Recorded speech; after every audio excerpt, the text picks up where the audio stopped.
हम अपना हक मांगते, नहीं किसी से भीख मांगते। हम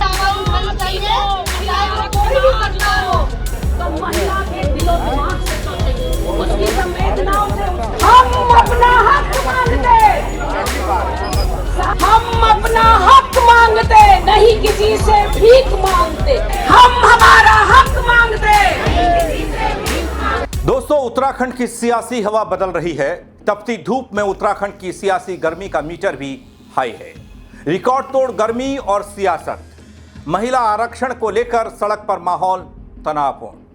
आशंका इस बात की आने वाले एक दिन के विशेष सत्र को लेकर जताई जा रही है कि यही हाल, ये जो प्रदर्शन की तस्वीरें दिखाई दे रही हैं, ये सिर्फ एक मांग को लेकर यही विधानसभा के एक दिन के विशेष सत्र में भी देखने को मिलेगा। क्या यही हाल रहने वाला है? कोई बड़ा सियासी बखेड़ा खड़ा होने वाला है? उत्तराखंड विधानसभा के बाहर कांग्रेस के विरोध ने कई सवाल खड़े किए। क्या सरकार इस दबाव के आगे झुकेगी जो दबाव बनाया जा रहा है? महिला आरक्षण का मुद्दा अब चुनावी रंग ले चुका है। और सबसे अहम सवाल, 28 अप्रैल का दिन, विशेष सत्र से पहले उठी ये सियासी आग की चिंगारी क्या विधानसभा के अंदर भी अपनी गर्मी दिखाएगी, अपनी तपिश दिखाएगी? बताऊंगा आपको पूरी खबर अपनी इस रिपोर्ट के जरिए। नमस्कार, पहला मैं पंकज रौतेला, आप देख रहे हैं अपना उत्तराखंड न्यूज। दोस्तों, उत्तराखंड की सियासत में महिला आरक्षण को लेकर माहौल पूरी तरीके से गर्माता हुआ दिख रहा है। विधानसभा के विशेष सत्र से ठीक पहले सड़क पर जो नजारा दिखा, उसने राजनीतिक पारा और बढ़ा दिया, चढ़ा दिया। उत्तराखंड विधानसभा के बाहर की तस्वीरें देखिए। कांग्रेस कार्यकर्ताओं का बड़ा प्रदर्शन है, जहां महिला आरक्षण को लेकर सरकार पर तीखे सवाल दागे जा रहे हैं। और ये कहा जा रहा है, क्या ये आंदोलन आने वाले चुनावी समीकरणों को बदलने की ताकत रखता है? अगर ये मुद्दा सही तरीके से जनता के बीच में चला गया, महिलाओं के बीच में चला गया, देश के फलक पर अलग बात है। लेकिन उत्तराखंड में तो कांग्रेस सरकार के साथ है महिला आरक्षण को लेकर।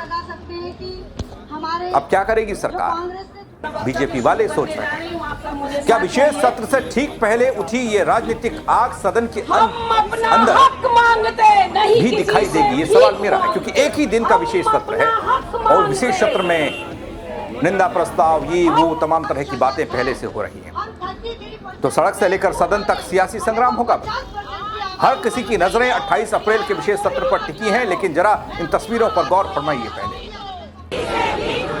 हम हमारा हक मांगते, आज दो, अभी दो, महिला आरक्षण दो, आज दो।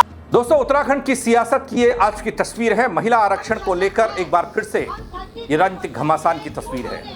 उत्तराखंड विधानसभा के बाहर का घेराव है। कांग्रेस नेताओं और कार्यकर्ताओं का जोरदार प्रदर्शन है। 33% महिला आरक्षण लागू करने की मांग है। प्रदर्शन कर रहे कांग्रेस नेताओं का आरोप कि राज्य में महिलाओं के अधिकारों की अनदेखी की जा रही है और सरकार इस मुद्दे पर गंभीर नहीं है। वहीं कांग्रेस सरकार पर महिलाओं के उत्पीड़न जैसे गंभीर आरोप भी लगाती रही है और आज भी लगा रही है, जिससे राजनीतिक माहौल में नया रंग घुल रहा है। इस प्रदर्शन में दोस्तों कांग्रेस के कई वरिष्ठ नेताओं ने अपनी बात को रखा, पहुंचे। सरकार पर तीखे सवाल भी थे। शुरुआत गणेश गोदियाल से कर रहा हूं। मैं इतना कहना चाहता हूं कि केंद्र की सरकार और राज्य की वर्तमान सरकार देश और प्रदेश के भोले भाले लोगों को झूठ बोलकर झांसे में लेकर अपने सत्ता के रास्ते मजबूत करना चाहती है। ये बहुत ही दुर्भाग्यपूर्ण है कि देश के प्रधानमंत्री पद पर बैठे हुए और झूठ बोलकर देश की जनता को झांसे में लेकर अपने राजनीतिक रास्ते पक्के करना चाहते हैं। जहां तक महिला आरक्षण की बात है, महिला आरक्षण कानून आज भी विद्यमान है और हम ये धरना प्रदर्शन इसलिए कर रहे हैं कि उत्तराखंड की विधानसभा का उपयोग कांग्रेस को कोसने के लिए नहीं, बल्कि इस प्रस्ताव को पास करने के लिए इसका उपयोग होना चाहिए कि उत्तराखंड की वर्तमान 70 सीटों पर 33% महिलाओं के लिए सीटें रिजर्वेशन करके और आने वाले चुनाव से इस व्यवस्था को लागू किया जाए। ये प्रस्ताव यहाँ पास हो, ये संकल्प यहाँ पास हो विधानसभा में और केंद्र को भेजा जाए। जी हां दोस्तों, कांग्रेस प्रदेश अध्यक्ष गणेश गोदियाल महिला आरक्षण लागू करना अब केवल मांग नहीं रही बल्कि अधिकार की लड़ाई बता रहे हैं। पूर्व मुख्यमंत्री हरीश रावत पहुंचे इस धरना प्रदर्शन में। उन्होंने क्या कहा वो भी देखिए। देखिए, संघर्ष करना है, दिल्ली में संघर्ष करना है या देहरादून में संघर्ष करना है। तो देहरादून ने संघर्ष के लिए पुकारा, देहरादून आ गए। ये तो संघर्ष है। इस संघर्ष में ये एक प्रकार से महिलाओं को आरक्षण मिले, उसका धर्म युद्ध है। कांग्रेस इस धर्म युद्ध को लड़ रही है। उस धर्म युद्ध में हम निश्चित तौर पर विजयी होंगे और भाजपा को मजबूर करेंगे कि वो वर्तमान संख्या के साथ साथ 543 की जो लोकसभा की संख्या है उसके साथ ही जो है महिलाओं को 33% आरक्षण लोकसभा, संसद में और विधानसभाओं में। दोस्तों, कांग्रेसियों का ये कहना कि सरकार इस मुद्दे को लगातार नजरअंदाज कर रही है, जो चिंताजनक है और इसका परिणाम आगे आने वाले चुनाव में बीजेपी को भुगतना पड़ेगा, क्योंकि चकराता से आने वाले विधायक प्रीतम सिंह ने भी इशारा कुछ इसी ओर किया। देखिए, महिला आरक्षण जो है लोकसभा में 2023 में पारित हुआ और हम इस बात को कह रहे हैं कि जब 2023 में महिला आरक्षण बिल पारित हो गया है तो उसको लागू करने में सरकार को क्या दिक्कत है। अब सरकार जो है परिसीमन का खेल खेलना चाहती है। अरे जब जातीय जनगणना इस देश में नहीं हुई है तो कैसे आप जो है महिलाओं को आरक्षण देने की बात करें 2011 की जनगणना के आधार पर। सही बात है, हम कह रहे हैं कि आप जनगणना कराइए और जनगणना कराने के बाद तब आप परिसीमन की बात करिए, तब महिलाओं को आरक्षण देने की बात करें। दोस्तों, कांग्रेस का रुख साफ है कि एक दिन के विशेष सत्र में बीजेपी की सरकार के लिए इतना आसान उसे नहीं बनाया जाए। तमाम सवाल तैयार हो चुके हैं, वो किए जाएंगे सदन के पटल पर। लेकिन बीजेपी का क्या कहना है कांग्रेस के इन सवालों को लेकर, इस हल्ले को लेकर और कांग्रेस की बन रही रणनीति को लेकर? बीजेपी वाले सोच तो रहे कि करना क्या है, लेकिन शुरुआती तौर पर वार का पलटवार हो रहा है।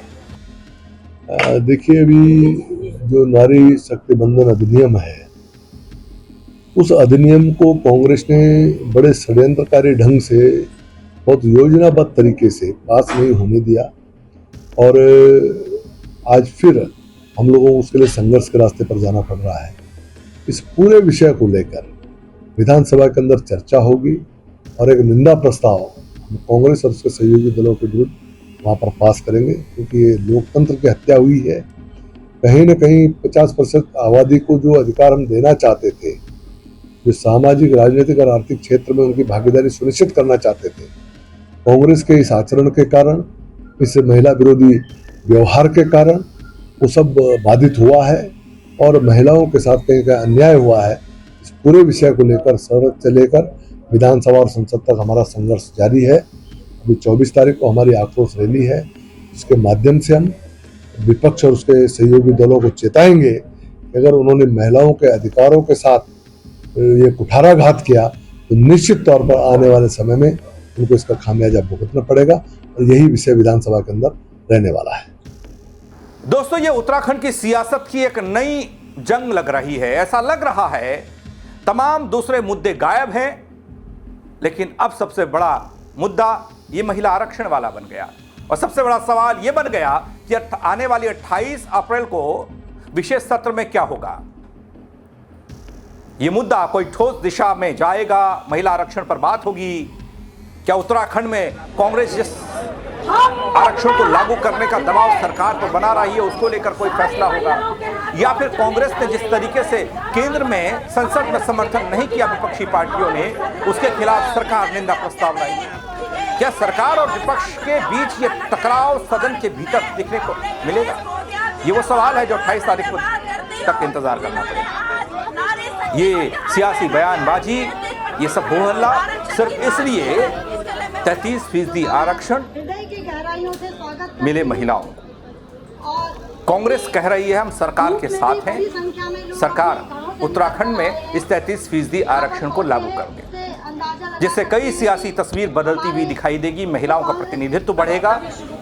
लेकिन सरकार के सामने, बीजेपी के सामने वो कौन सा रोड़ा है जिस वजह से उत्तराखंड में नहीं लागू किया जा सकता? दोस्तों, यूसीसी लागू हुआ था, आपको याद होगा।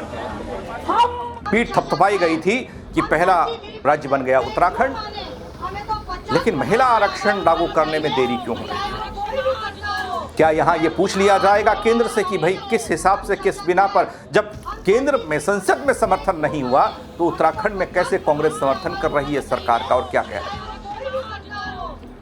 दोस्तों को क्या लगता है, 33% आरक्षण हो जाना चाहिए प्रदेश में पहला, या फिर इंतजार करना चाहिए? इससे कोई नुकसान है या फिर फायदा, आपको क्या लगता है? क्योंकि कांग्रेस वाले तो हो सकता है सियासत भी करें, लेकिन सरकार के लिए और बीजेपी के लिए एक नई मुश्किल तो पैदा कर दी। जहां बीजेपी कांग्रेस पर हमलावर दिखाई दे रही थी, देखिए ये महिला विरोधी है, ये महिलाओं को आगे बढ़ाना नहीं चाहते, लेकिन कांग्रेस ने पासा पलट, कांग्रेस ने कह दिया कि हम उत्तराखंड में आपके साथ खड़े हैं, लागू कीजिए 33% आरक्षण महिलाओं का। तो आप सवाल का जवाब खोजा जा रहा है कि सदन में क्या कहा जाएगा बल, लेकिन आप अपनी राय दीजिएगा, आप बताइएगा क्या होना चाहिए और क्यों हो रहा है। क्या आरक्षण मिलने से बड़े बड़े दिग्गजों की सियासी जमीन पर कोई फर्क पड़ेगा, या फिर कुछ और? किस वजह से उत्तराखंड में जब यूसीसी लागू हो सकता है तो फिर महिला आरक्षण लागू करने में भी कोई देर नहीं, क्योंकि भाई उसमें हमने पहला पायदान हासिल किया, यहां पर भी पहला राज्य बन जाएगा, हो सकता है ना? आप राय दीजिएगा दोस्तों, अपनी कमेंट के जरिए बताइएगा, खबर को शेयर करिएगा, और फेसबुक पर देख रहे हैं तो फॉलो कीजिएगा, यूट्यूब पर सब्सक्राइब कीजिएगा। मेरे साथ जुड़ने के लिए बहुत शुक्रिया दगड़ियों। जय उत्तराखंड। हम अपना हक मांगते, नहीं किसी से भीख मांगते।